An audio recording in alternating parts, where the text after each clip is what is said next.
c'est des fausses sœurs qui ont l'air vraies. C'est ça la magie du cinéma.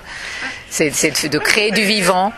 Mais je les ai mis ensemble aussi. J'ai vraiment constitué un groupe d'actrices, mais un groupe de sœurs. Et elles étaient vraiment, il y avait dans la hiérarchie, il y avait des actrices très connues, d'autres moins, mais elles ont été solidaires. En plus, on était dans un tout petit endroit en Pologne, par -17, dans un couvent avec le vent, les enfants. C'était quand même des conditions assez dures.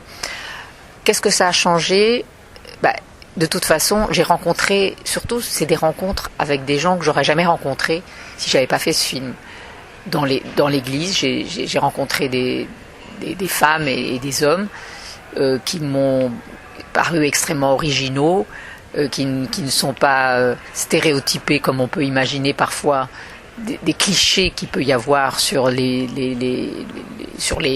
religieuses ou sur les moines. Ça n'a pas changé mon rapport à la foi, parce que moi j'ai la foi dans les personnes, j'ai la foi dans le cinéma, mais j'ai pas une foi chrétienne au sens classique du terme, même si j'ai été éduquée catholique, je n'ai jamais été, et je pense que le film s'adresse à des gens qui veulent que quelque chose soit plus fort que tout, et ce qui est plus fort que tout, c'est la vie, que vous croyez en Dieu, pas en Dieu, et ça n'a pas d'importance.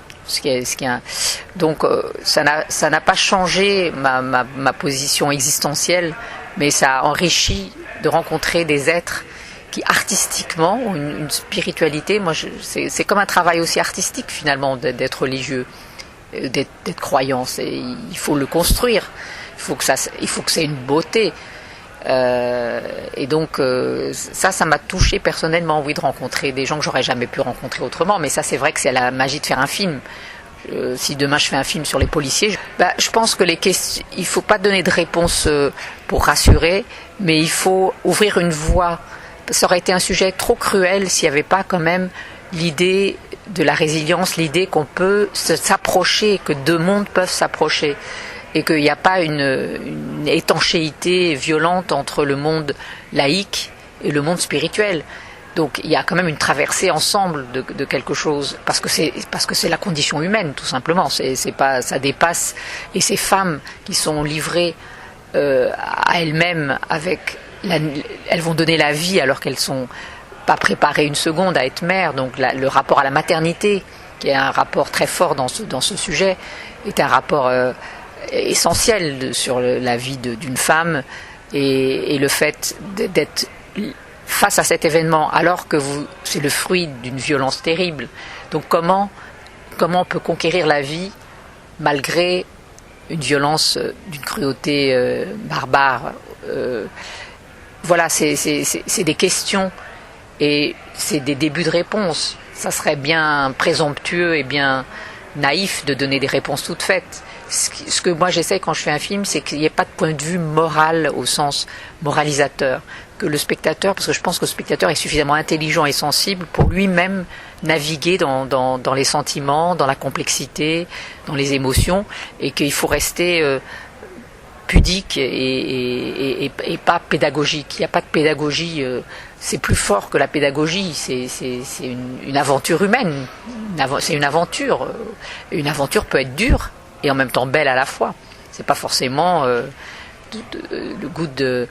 C'est pas forcément quelque chose qui donne des solutions, voilà, parce que des solutions, c'est toujours réducteur. Je trouve que c'est aussi fort la sœur qui découvre qu'elle va devenir mère et qui accepte, sans abandonner la foi, mais donc de sortir des murs du couvent pour vivre sa vie de mère, de nouvelle mère, comme aussi celle qui va fumer une cigarette et qui dit « Moi, je ne suis pas apte à être mère. Je ne suis pas obligée, et donc on ne les juge pas. Elles ont chacune une voie vers une liberté assumée. Et je pense que c'est extrêmement important pour ce sujet de voir qu'au fond, on peut prendre des voies totalement différentes et que la femme est elle-même l'auteur de sa propre vie. C'est pas quelque chose... Et on ne se dit pas, tiens, elle abandonne son enfant. Non, elle n'est pas apte. Donc elle le laisse aux sœurs. Moi, je trouve que c'est beau.